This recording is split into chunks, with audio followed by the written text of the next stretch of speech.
It's another episode of Leaders podcast with Aaron Guyett. But yeah, enough about me. Let's talk about the true alpha, the alpha of true alphas. No, just kidding. But Matt Chenard is a brother from another mother. He is in the North Country, so he's in Canada, as they say, and Canada just got a little bit of extra freedom. So now Matt can visit me. I can visit him. Mm-hmm. I'm pretty pumped about that. I know he's pretty pumped about that. We actually have something coming up where we're going to be like literally hours apart. And I'm really stoked to meet him and his beautiful wife and for him to meet me and our beautiful family here.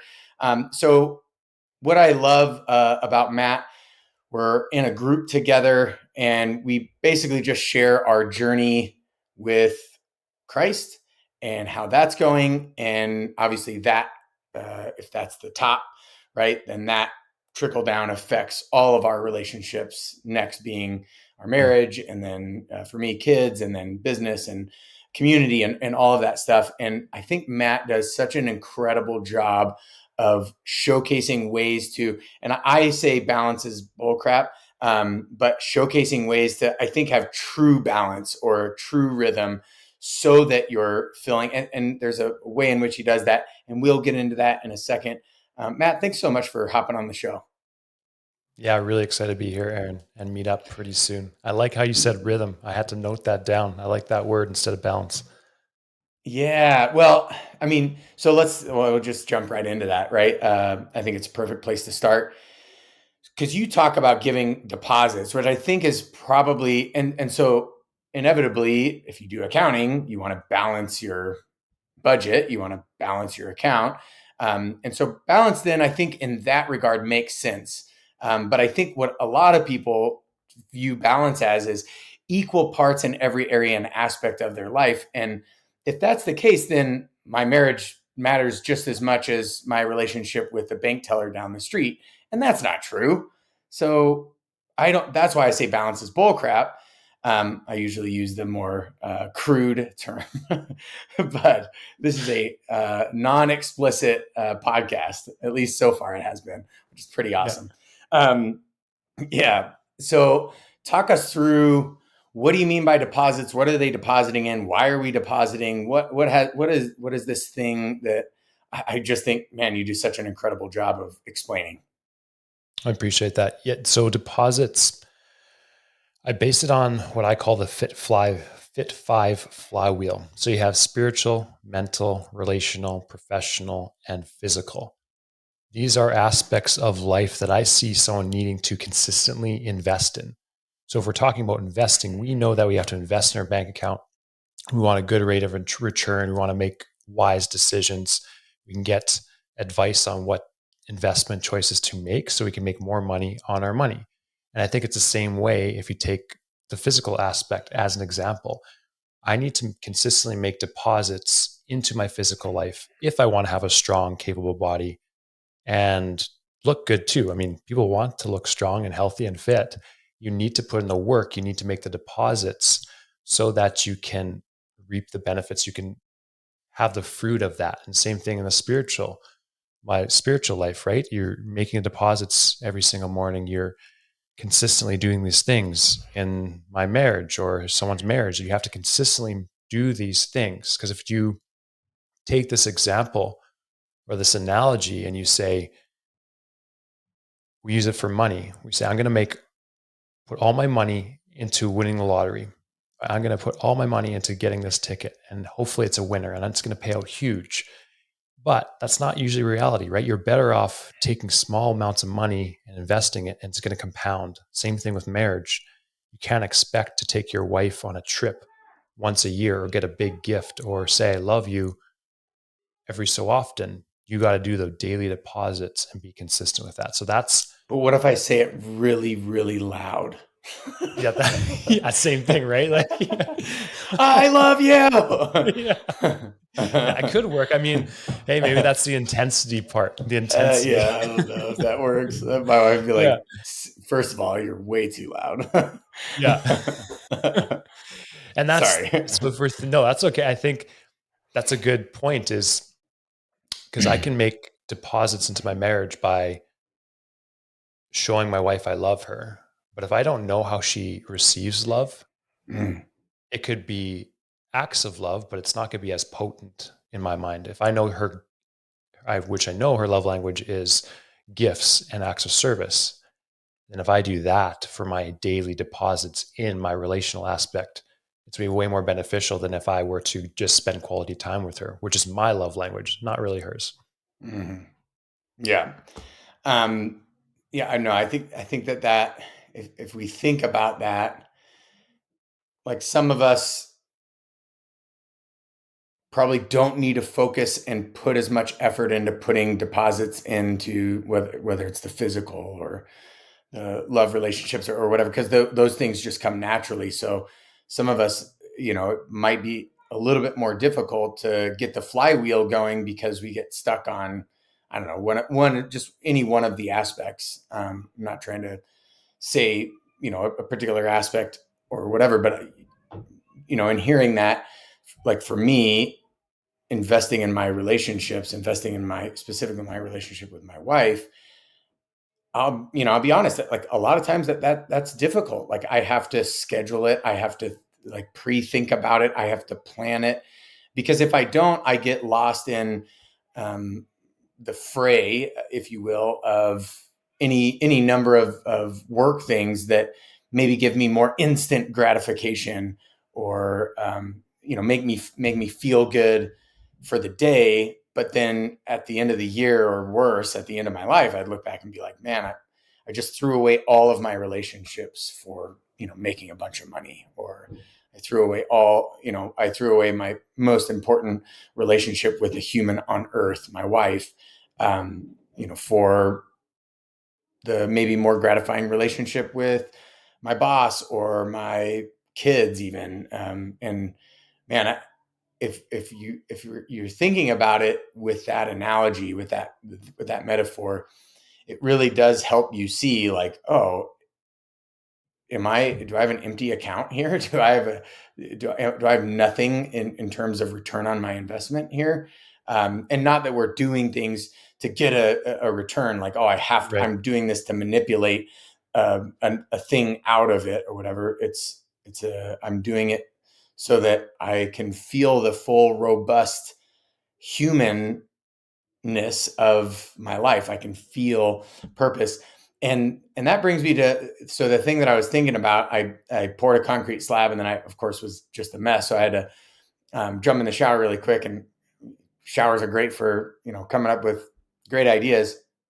But I was like, oh, what I do want to talk about is, and whether this puts you on the spot or it doesn't put you on the spot, I don't know. But I was like, man, I really want to rap with Matt about our relationship with Christ. And, what does that look like in the TrueAlpha program? What does that look like in your life? Um, how does that help? Because I know the TrueAlpha, it seems to me, right, is like you have a very Christ-centered approach in life, and you're a disciple of Christ. You're like on day 140 something or Yeah, whatever, I'm we're like guessing, on right? 140. We're getting far now. Yeah, yeah. And Scott was on last week, and he was like around 142, because I think he started like a week before you or something. So, or maybe you guys started at the same time, same number. I don't know, but He must. I think he's ahead of me. If we're keeping track, yeah, he's definitely ahead of me. yeah. And not that anybody's keeping track, but obviously you guys have that number. I don't know what number I'm on. It's like 300. I'm almost a year in it. I do know that. So 300 is probably around there, whatever. But Sounds about it's right. not about that, right? It's about this daily discipline. So what does that look like? Does that ever come up?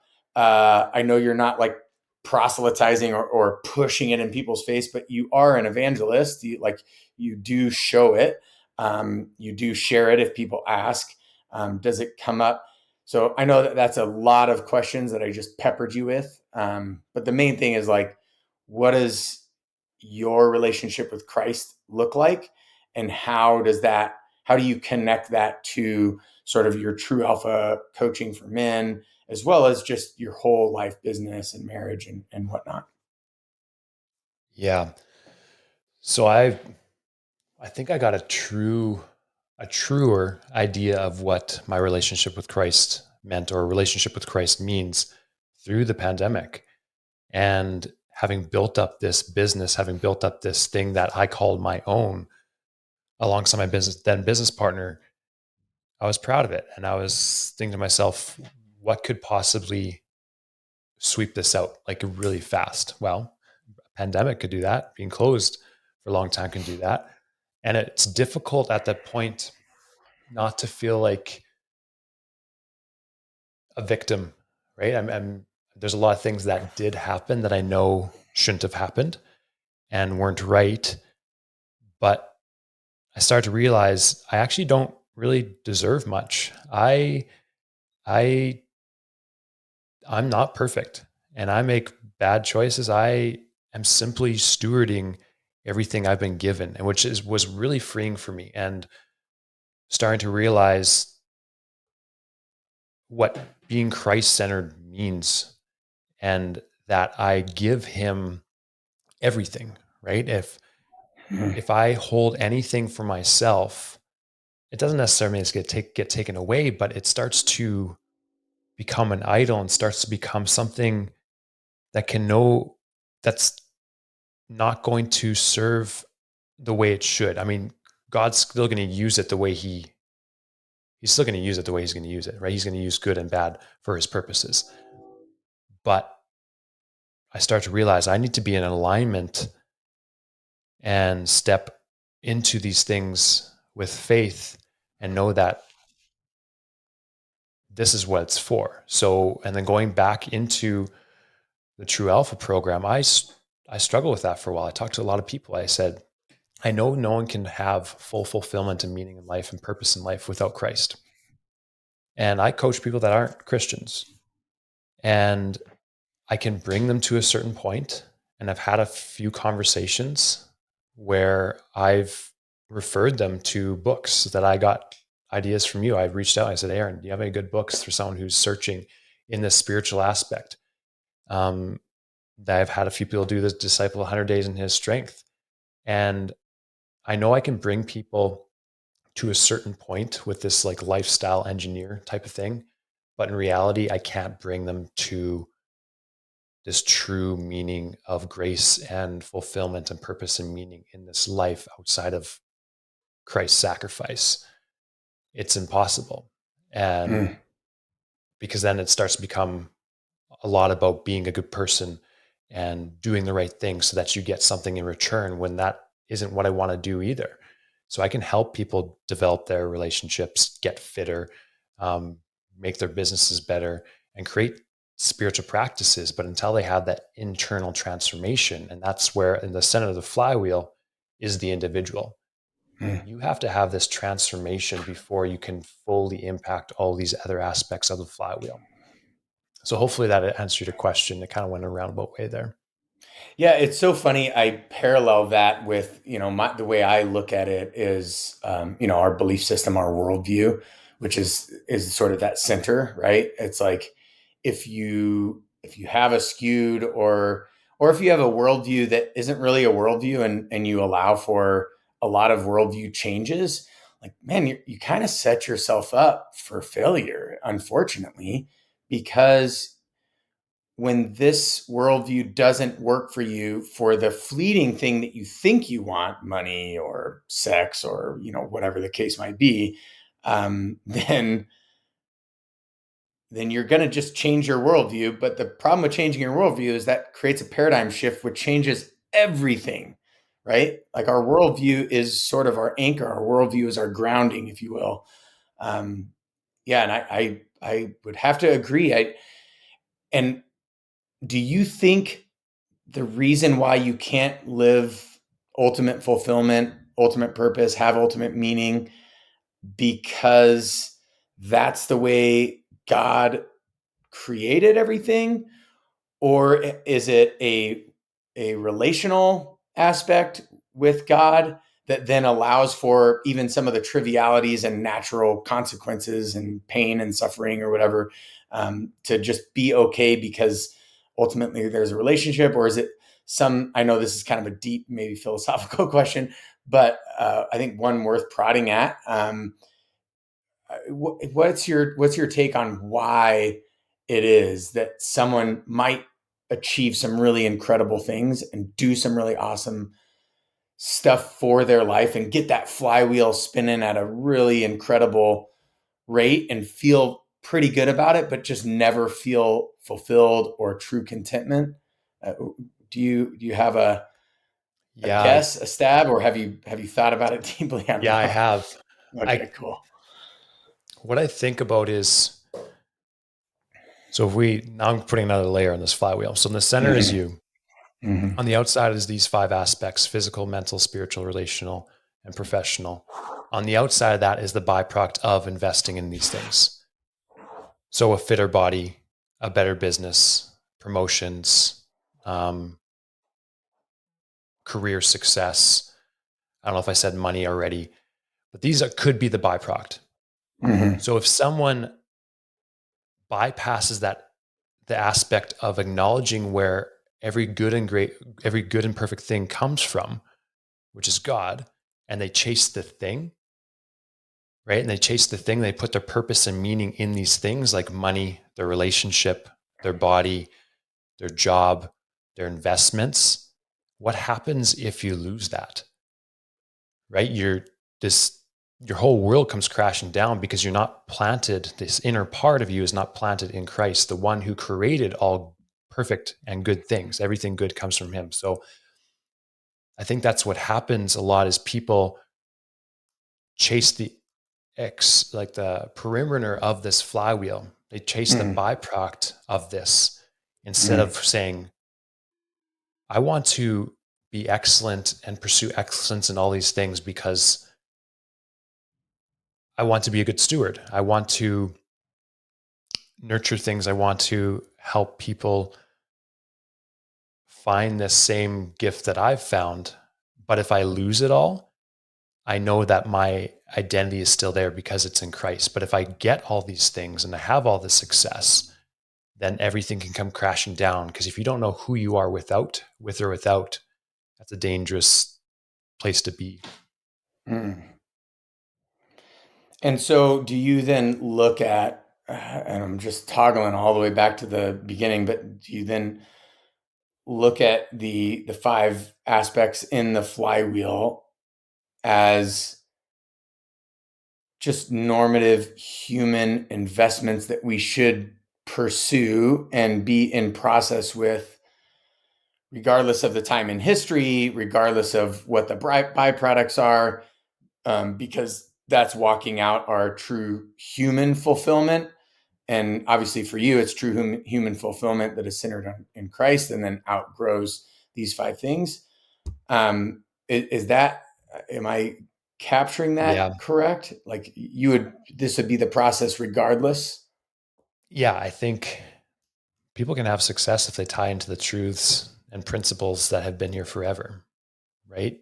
I don't have to believe to have these things because that would be more of a prosperity thing, right? To say, Mm, I believe in God, so then all these truths will happen to me, all these blessings will flow onto me, which is what's not what I believe, not what you believe. It's to be Christ centered, but then we also have access to all these good things. And when we invest in these, so the Fit Five is actually based on the blue zones of the world, which are the places in the world where they live to be over 100 and they have a faith of some aspect, they eat well, they have purpose, they're in community, and I think they have wine every once in a while too. So, I mean, so these are aspects it's that, unfortunate that they don't have whiskey.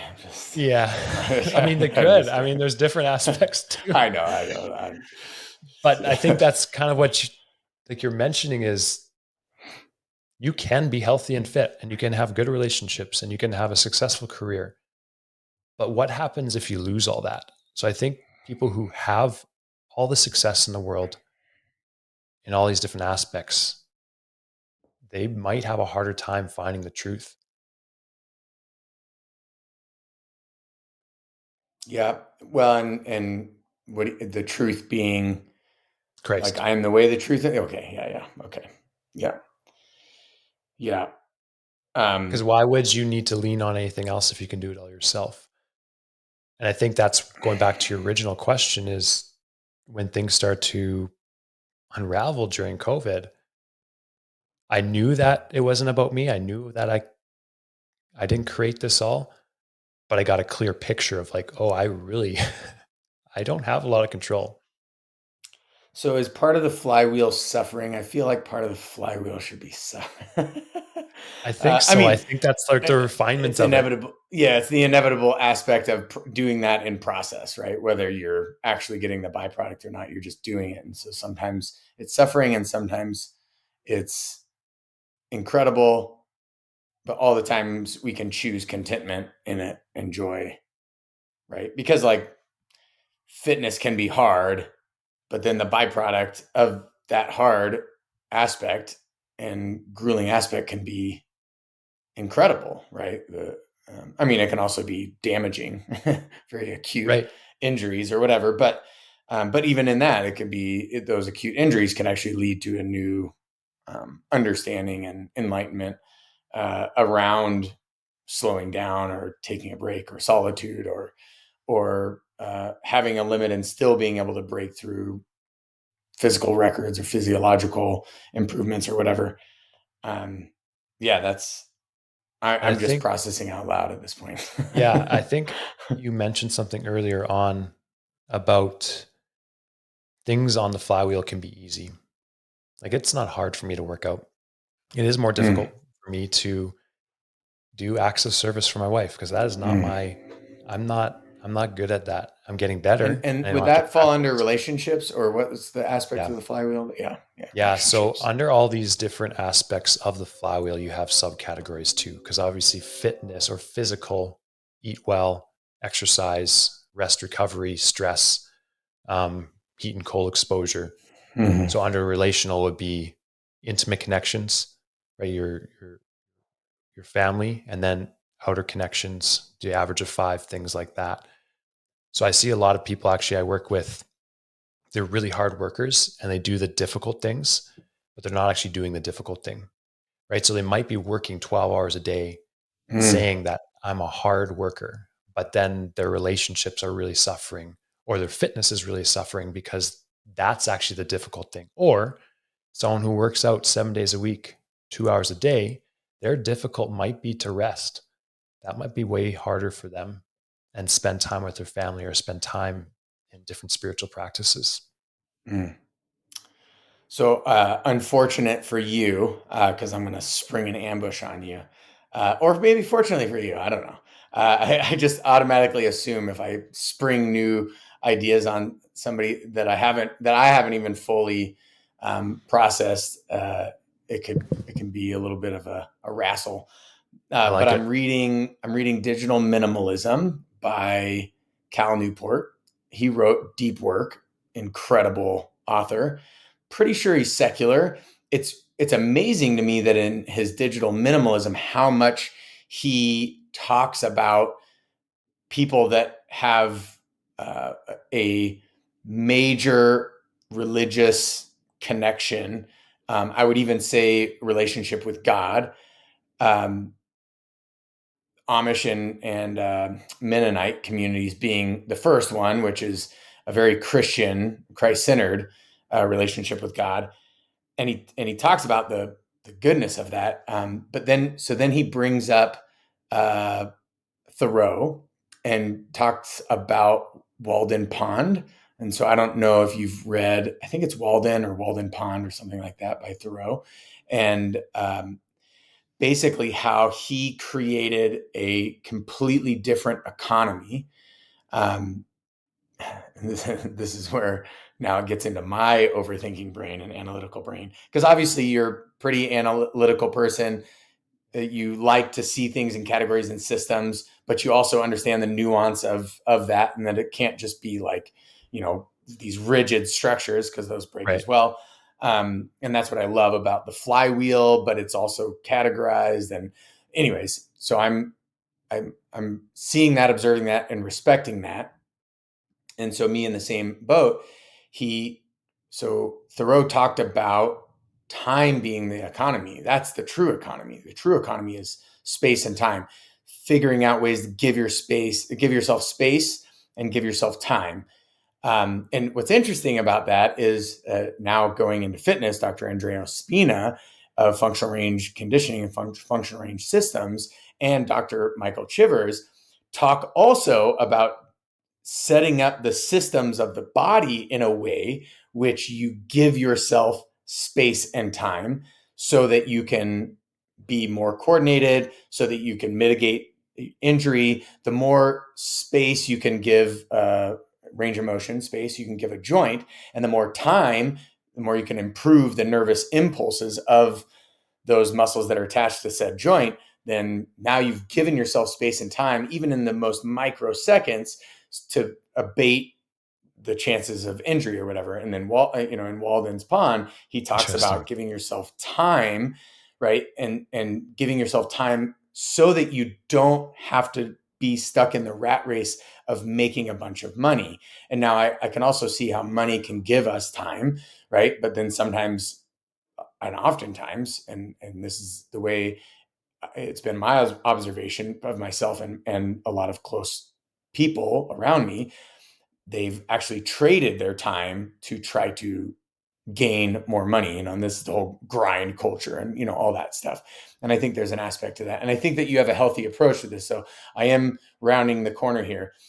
However, so enter in Christ. So Thoreau and brilliant movement practitioners and observers and doctors think not money, right? Money is actually a much more base and not as healthy of a thing to approach and try to gain more of. Gain space and time, right? What if the economy is actually not money? Money would be like your byproduct or whatever, focusing on stuff that doesn't really matter. And then space and time could be maybe your 5 aspects in the flywheel. And I'm just trying to kind of parallel it to it. I'm not saying that it is. What if it, in fact, is a love economy? And love, and I would say truth and love are what ultimately matter. And if you can then sort of wash yourself in truth and love and have truth and love actually indwell your being, then yeah, space and time is awesome. You're going to naturally, and maybe this is your flywheel, right? But space and time is going to naturally be the sort of next piece of it, and you're going to end up stewarding that well. And then money is going to end up being a natural byproduct.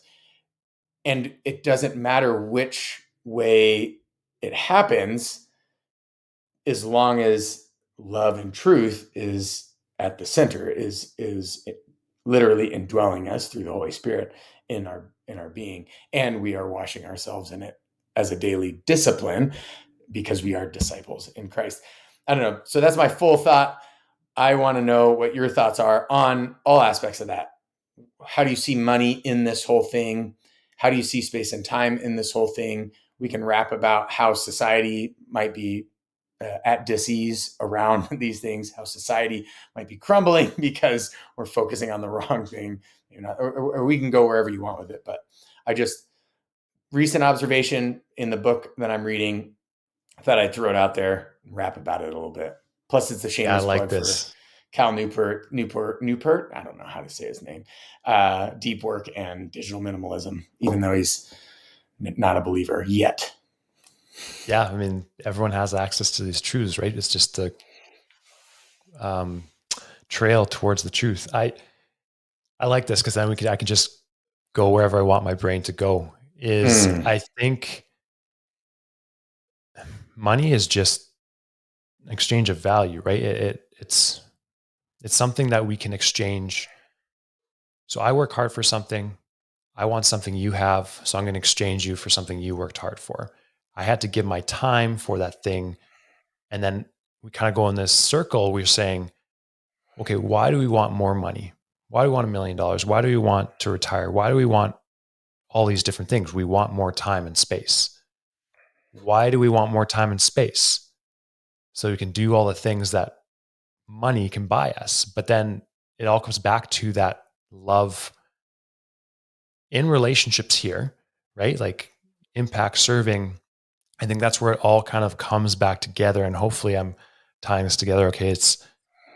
We truly desire that deep connection that we won't fully be able to experience here, right? Like that's why Mm. I think marriage can be one of the most amazing things. It's going to be the closest thing to that covenant that we can experience here when it's lived out in the fullest. And I fall into this a lot and thinking like, oh, I want this thing. I want this thing. I want to work less, or I want to work more, or I want a fitter body, or this or that. But in reality, it's all based around relationship and trying to get more out of the relationship and trying to experience that deepness fuller, which we won't ever be able to fully experience here on earth. Right. So I think time is a currency too. We can, and that's why really good investors, when they understand that, they they don't exchange their money for their time. They just put their money into things that can produce more value and impact, and just keeps perpetuating in that way. Mm. And that provides them more time. But if they're not rooted in something, if they're not service focused, then they lose meaning and purpose, and they're going to continue Mm. to try to find that. I think it's, feel free to interject anytime because I'm going to keep going dot to dot. Yeah, no, I'm about it. I mean, I went sort of all over the place, and tried to bring it full circle and bring it into, obviously what we've been talking about with your flywheel and aspects and whatnot. Um, but to me, yeah, it's just so interesting.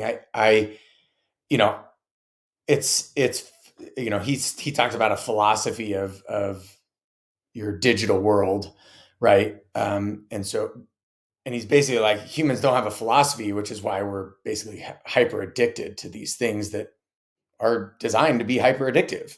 It's literally, it's a slot machine, right? Like your phone, you pick it up as a slot machine, and then it pulls you in, and then you get these weird nervous ticks where you're checking it, and you don't even know why you're checking it. You're just checking it because you don't have anything else to do. And so instead, if you had true solitude, like, well, your brain might actually be able to wrestle and meditate on and figure out some, pretty incredible things.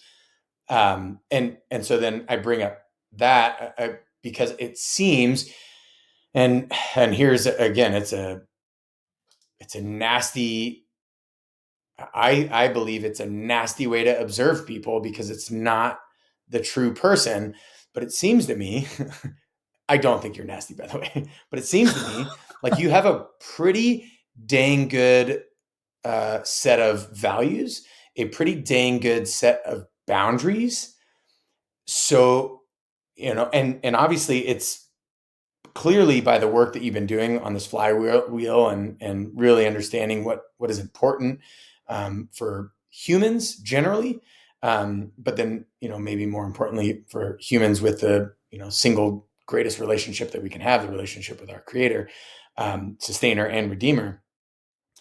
But it seems to me like you have a pretty good handle on this, and you do, like, so I just recently shut all of socials down. I'm done on socials for the foreseeable future. I don't know. It could be a week, it could be forever. I don't know.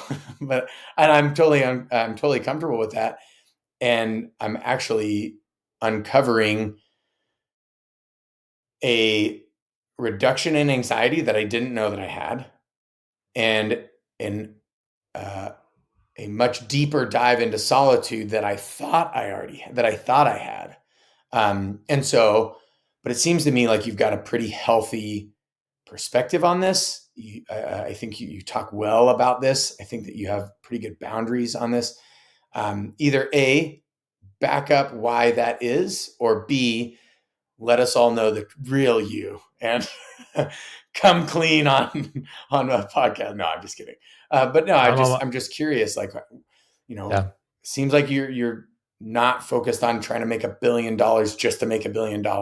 Seems like you're really trying to serve the Lord, serve your wife, and serve other people at the greatest level that you're able to, which is, seems to me why you were created. I don't know. What are your thoughts on that, Ben? So Um, I'm on my phone too much, 100%. mm, It's difficult. It is difficult. Most of the time, like it's just either funny videos or educational stuff, but it's still mm, time on my phone that mm, takes me away. And it's coming to winter now. So now I'm going to start my ice bath routine, mm, which is one of the best. If we're talking about time and space, that creates a significant disconnect. And you have to be present. You don't even want to go on your phone after that. You're drowning in dopamine and all these different things that you get from your phone, right? And if I didn't have to be, I guess I shouldn't say I have to, in the time and space we are as coaches or the business we have, it's really difficult not to be on there. And I think mm, that you can be an impactor instead of a consumer. mm, It's just you have to create gates, you have to create guidelines, you have to create values around it. And Jaleesa and I, my wife, we had a conversation a little while ago about how we're going to keep each other accountable. And I think a lot mm, of couples don't really like that. They don't like the idea mm. of being accountable to someone, but I think that's important. And so she'll ask me sometimes, and sometimes there's something like I get defensive, right? Yeah. It's just like, don't ask me. Like I don't, but Yeah. then I ask for it, right? And that's been helpful. We haven't had our phones in the bedroom for probably 3 years. I mean, Oh, just if we need see, to use it, yeah, there's those use it. boundaries that I thought you had. Yeah, that's true. Yeah. If we need to use it for alarm, we will, but we'll keep it away. Yeah. Because even if you keep it in the vicinity and you go on your phone and you're with someone you care about or you with anyone, you think you can look at something and then focus on the person after, but your mind's going to be elsewhere. It doesn't Oh matter if yeah. it's a That's good such a text, a bad lie. text, a notification. Yeah, Yeah. it's not possible. You're switching that. And you asked another question about, oh, it was at the end there. Like healthy boundaries, health, like good values, and well, and then you came clean where you said which is mad respect for just honesty and integrity, and you making that call, and probably here's the crazy part: you're aware of it, and you're probably on your phone way less than the average person that thinks they think about their phone use, let alone the average person that doesn't even think about their phone use and it's just like slot machine time or whatever. And then I'm trying to think of, I don't know, you have some healthy routines around like getting outside, Yeah. exercise, obviously, and then you just shared not having your phone in the bedroom for 3 years. Wow, that's incredible. Yeah. And the other part of this too is creating, I like to call it gates. So if I Mm, have, when I coach people, they have struggles, they have things they need to break the bad habit. I mm. say, let's create 5 different gates so that if you struggle with going on your phone too much or wasting time, if you are going to go on Oh, your phone, first you have to have a cold shower. Then you have to give me a ooh, text. Then you have to send a friend a text. Then you have to go for a walk. So at that point, if you travel through 4 or 5 gates and you're still going to go on your phone, I mean, it's it's pretty hard to do that after you do all that, right? It's just like yeah, you're creating time and space. You're yeah, disconnecting yourself so you have time to yeah, think. And I think that's like having self-control is a lot about creating space away from something because it's usually not an external thing that will create the byproduct. Meaning, if I get angry at something or something bad happens to me, that thing will have less impact if I react in a proper way. And for me to react in the proper way, I have to create a disconnect or distance between that. So that's what honestly my cold exposure practice does. It helps me create a disconnect between my initial reaction to want to yell or hyperventilate and gain control and insight of what I'm feeling and then sit in those sucky feelings for a while too. yeah. Yeah, and for those that don't know, if you are on Instagram, where else do you share your excruciating ice baths? Instagram, there was some on YouTube for a while. I'll just let those sit up there and Yeah, be a legacy. That's but what I'll be known for, sitting ice bath. you've been sharing. some piece of value, true value. Like I haven't ever read or watched one of your valuable posts or whatever, and thought, oh, that wasn't really that valuable. Like every single one, I'm Mm. like, well, I came away with even just a confirmation or an affirmation of what I believed or what I thought or whatever. Because that is helpful too. Because it's like, oh, I'm not the only person that thinks that and thinks that this is really important and yeah, takes great care in X, Y, or Z. But most of the time, it's like, wow, yeah, that's a great way to think about it. I love the ones where you use your dog to have a teachable moment. Those are awesome. They're the But best. He's just, yeah, yeah. but it's because it's so true. It's like, oh yeah, I didn't even think about that. It's so true. Um, but so do you share the ice baths every day or is it once a week? So in the winter time, because I just do cold showers in the summer because it's colder, I will start sharing every single day. And that's actually, I remember the question you said, it's commitment Ooh, and staying true to values. I think that was the question before. So I mm, committed 2 years ago to posting on social media every single day. yeah, So I had a couple different reasons for that. One is if I'm producing on there, I'm much less likely to consume. And if I'm producing and I want to produce good content, I have to then consume good content so I can regurgitate that and do it that mm, way. If I'm consuming poor content or just funny things all the time, or whatever else is just mindless things, yeah, I'm not going to be nurturing my brain so I can do the exact same thing. And then I yeah, also notice the same thing is I have these thoughts, I have these ideas. What makes me any different than other people who are sharing these same thoughts? And I started to listen to people. I was like, I had that thought before. And then mm, people messaged me back and said, hey, I've had that thought before. So we're all yeah, thinking the same thing. We yeah, think that everyone is maybe at a higher level of understanding or whatever else. No, we're all having these same ideas and thoughts. It's just we all articulate them or intake them in different ways. So yeah, I'm the way I talk, I probably lost some people on this podcast, right? But that's how yeah, I yeah, talk. And I like someone like Jordan Peterson, I love listening to it because it's just like, and yourself too, Aaron, like you can, you're talking about a bunch of different things at once, but you bring it together and it's a bunch of different analogies, right? yeah. Well, I have plenty of friends that are like, "What did you just say?" Like, well, we could just talk about guns or something. Then I don't know. Yeah. Jaleesa Like, like, well, this is Jaleesa says, just tell me what I need to know and what I need to do. Matt, yeah, like I yeah, don't need this huge story. yeah, yeah, yeah. But you did ask the question about staying true. And I think that's something that happened in the pandemic too, is we were faced with a lot of hard decisions. And like I lost sleep for weeks, months, because I didn't know what to do. I Mm, didn't know what to do based on my faith, what I believe to be right, right? You listen to the government unless it disobeys God's law. And so I sat on that. I was seeking a lot of wise counsel. And in the end, I decided, or we decided, so my wife and I, then I talked to our team, and we all decided saying, if we do this, we're doing it for the right reasons. If we know we're probably going to lose something, right? If we're doing it, we're making this decision for the ease of finances, or so that we can keep more members, or whatever else might yeah. be. I think that the heart of it isn't in the right place. So Mm, I don't think it necessarily, if you're trying to live in your values by your priorities, it's not going to be easy.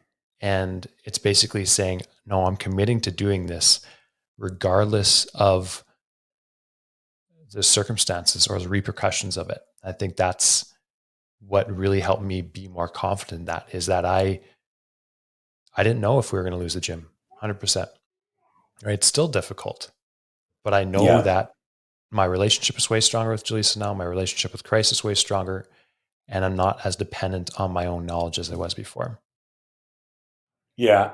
Well, having met you in the midst of that and like feeling that as much as I could feel on, on the other end of those digital connection calls or dialogues, really, good conversations. Um, Man, that is so rough. But I think, what if grasshoppers had door gunners? Yeah, birds wouldn't mess with them so much. I understand that. So what if everything to death? But what if, I think this is an honorable, a noble what if. What if everyone could have thought about their daily decisions and their life decisions and their work decisions and their relational decisions with that intention, with that intentionality? Like, I think that we wouldn't have had to deal with as much problems as now we are dealing with. I and This is apolitical, so regardless of where you stand on any of this, uh, the data doesn't lie. The numbers are out. It's like pretty clear that um, humankind suffered.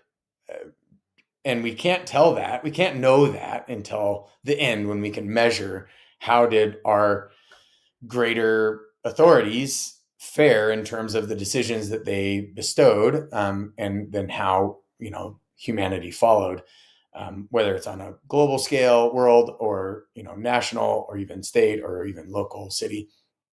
You can get some pretty good data on that. And man, like, what if people would have really thought about that? Like, okay, what? Because I think that that's a pervasive issue society wide. Is people aren't they're thinking about what is this going to give me or create for me right now in this next moment, instead of like, how might this create unintended consequences down the line, right? At what cost do I implement this thing right now? And it's the simple, and I think most people have viewed this video. It's the simple delayed gratification of was it marshmallows and the kids, like the kids in the room with the marshmallows. And it's like, and then they tracked these kids, and the kids that could delay gratification in that scenario became far more successful in their future. I mean, the data did not lie. And I think it's something as simple as that. It's like, well, delay gratification, delay the immediate feeling of feeling right or good, or that we're doing, and let's just think about this a little bit more, like a little bit more about what are the consequences. Okay, what's the next thing that would happen? What's the next thing? At what cost do we implement this, or be okay with that, or whatever the case might be? And I think all the more if you're a disciple in Christ. Yeah. And if you don't know what those values are, if you don't know, what you should stand for, then chances are you probably need to begin a daily discipleship, a daily relationship with Christ, because that will become far more clear. Like you said, it happened during the pandemic, and now you've extended that into many other areas and avenues. Um, yeah, those are my 2 cents on the society piece. I'm pretty stoked that our two societies are now not as partitioned. Two societies being the US of A and Canada, Yeah. because now I get to go visit friends like yourself in Canada, and they get to come visit me without as Yeah. much red tape. Pretty pumped on that. I'm pumped. I'm pumped. And what you're saying before too is it's really difficult to sit in a decision and see everyone else, like I'm not even just talking about COVID, whatever else it is, to sit in a decision and see everyone else doing other stuff, right? Mm. Doing the opposite. Like if you had 10 people in a room and 9 people are doing one thing and you're like, I don't think this is, I want to make a different decision. That is extremely, extremely difficult. But if you can root yourself in these values, in these truths, and start to see and start to look at, hey, what do successful, and when I say successful, people who are not just rich or not just jacked or not just whatever they're putting on social media, who are actually wealthy and successful and fulfilled and joyful people, what do? They're not doing what 90% of society is doing. They're doing Mm, something totally different. They're making those hard decisions. They're mm, doing things that seem risky. They seem risky because no one else is doing them. But in mm. reality, I think a lot of things that people do are a lot more risky than they think, Yeah. right? A lot of people lost stable jobs over the pandemic that they thought were never going to be lost, right? Stable incomes Yeah. and investments that were supposed to be safe. So Yeah. safety is kind of a trap, and you have to start to look around and saying, what is truly safe, and is anything truly safe here? And if it is truly safe and it's promised to be safe, I'm talking about just the way we live Mm, and what we invest our time in and the careers we choose to.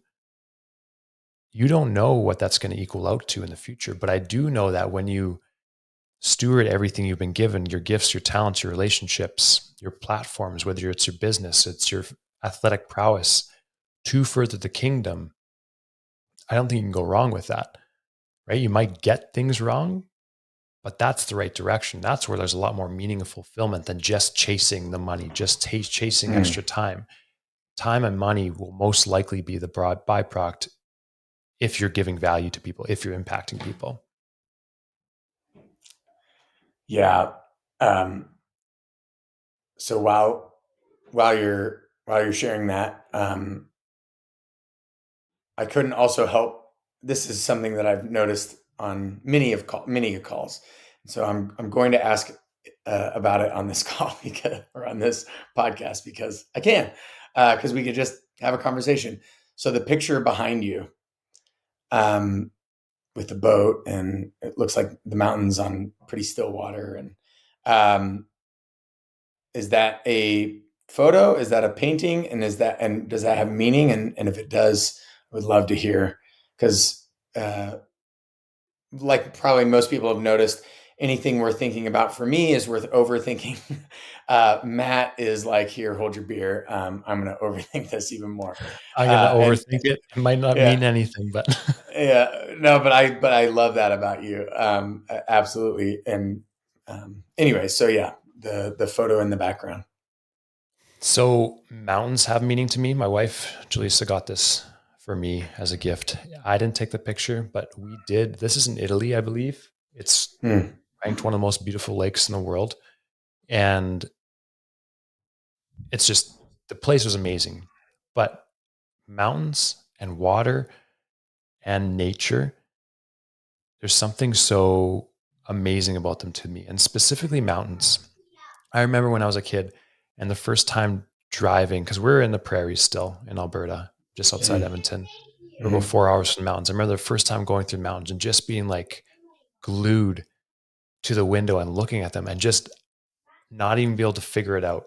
And I still do that when I'm driving. Like, Jaleesa, look at that one. She's like, yes, Matt, we've seen this mountain 5 times before. I understand. It's still the same mountain. But there's something, I think why I'm so captivated by them and why I want to be around them so much is it's a symbol of a small taste of what God is like. Like, these are magnificent, beautiful, unmovable, steadfast, unshakable objects mm, that are so beautiful, and you want to be close to them. You want to experience them to the fullest, but you can never do it, right? You can climb them, you can do all these different things about on them, but you're never going to experience it to the fullest. That's why people keep doing it. And there's a lot of different analogies in my head is to fully enjoy the summit, you got to do the climb, right? You got to go through the hard stuff. You could take a helicopter to the top and see the summit, but someone who just walked up and trudged all the way up is going to have way more meaning in that mm, summit. They're going to be able to sit in that way more. And the last aspect of it that I think is so keeps me coming back so much to it is it's dangerous, right? mm, There's a majestic dangerous to them, and mm, God is dangerous. Like he's steadfast, he's unchanging. Right? That kind of love, that kind of that's dangerous, right? You can't make up your own rules. You can't just say, well, if I walk straight up this mountain without ropes, I'm gonna be fine. No, you're gonna fall and probably die, right? You have to respect this beauty, mm. And it's Mm. pointing, if this is what a mountain does, and I find so much stillness, so much peace, so much creativity there, I can't even imagine what, obviously I can't imagine what God's like, right? So there you go. Yeah. That's my that's my overthinking a picture. Yeah.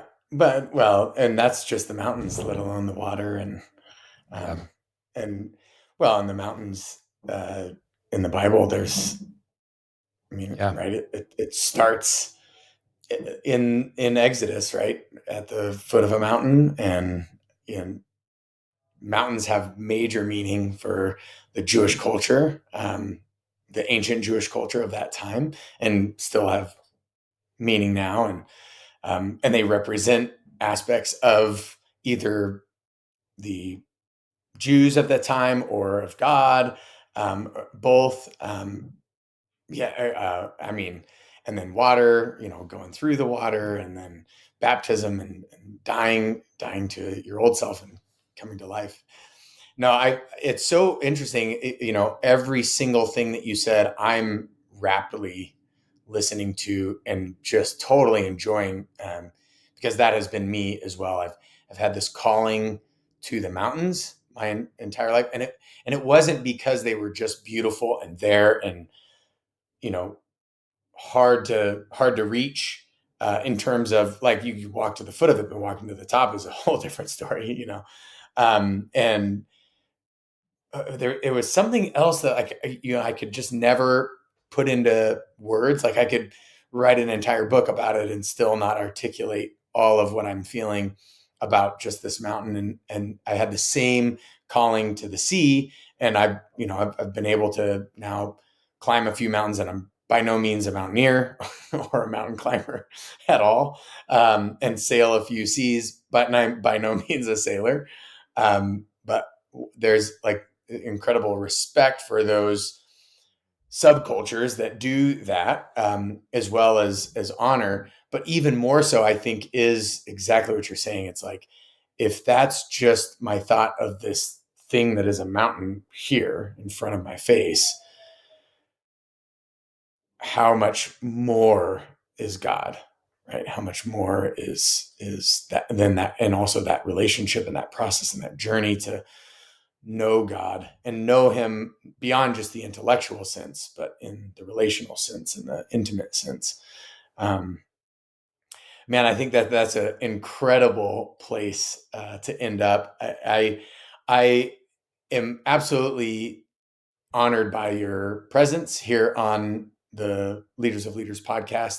I believe anybody that I ask to come onto the show, I believe that they are a leader of leaders, whether they actually would call themselves that, because I know some of you are maybe too humble for that, but I really see that, especially with not just your True Alpha program and not just your gym, but also maybe even more importantly with your relationship with your wife Jaleesa and your relationship with the people that you've connected with, whether that be digital or in person.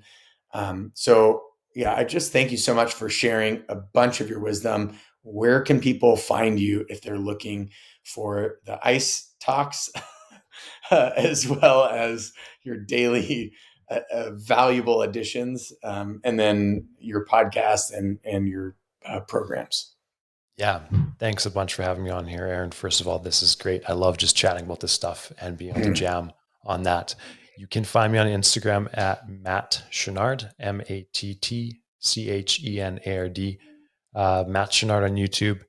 I'm going to release a podcast. It's called The Lifestyle Engineer or Lifestyle Engineering. I can't remember which one I picked. I'm going to start doing that, which I'm going to have you on as well, Aaron. I'd love to have you on there. Yes. And then I am on TikTok, but Oh, yeah, I don't know if I'm going to. Yeah, I know. yeah. I was like, I'm not going to do the dances, but I think I'm going to get off TikTok. It just, there's a lot of cool interactions and you can Yeah. influence a lot of people, but there's too many funny videos, dog videos that I get lost on in there. Oh, it's so Yeah. good. So, So but that's bad. where you can find me. Lost on TikTok? No, I'm just kidding. Lost on TikTok. No, I Is did. the One quick story. I did have yeah. a ice bath channel on TikTok, but I got booted off because it was too dangerous. So I did have a Whoa. pretty popular channel on there for a while. Well, that'll give a sour taste in your mouth no matter how many Yeah. cool dog videos you have. That's a good Yeah. reason to So I'm like, post I'm over it. Yeah. TikTok. Yeah, exactly, right? Man, bummer. Yeah. That's I think that that's an incredible I think I saw an ice bath video on YouTube of you. Um, in doing preparation. And then, cool, lo and behold, you popped up pretty early on the Living Fit show as well. When I looked up Matt Chenard, so that was kind of cool too. Which show, sorry? Um, the Living Fit show that you Oh, yes. Yeah. yeah, the Yeah. one that I previously hosted with Yeah. with Living Absolutely. Fit. Yeah, Yeah. That was great. that was a really good talk as well, and that was a little bit shorter than this one, but I like this one a lot better. Mainly because we could go a little bit deeper, and I didn't talk about my relationship with Christ on the Living Fit show. Just we try to be apolitical, non-religious, all of those secular normative things that you would in corporate America. But this is all about the truest sense of me, and then getting to know the truest sense of you.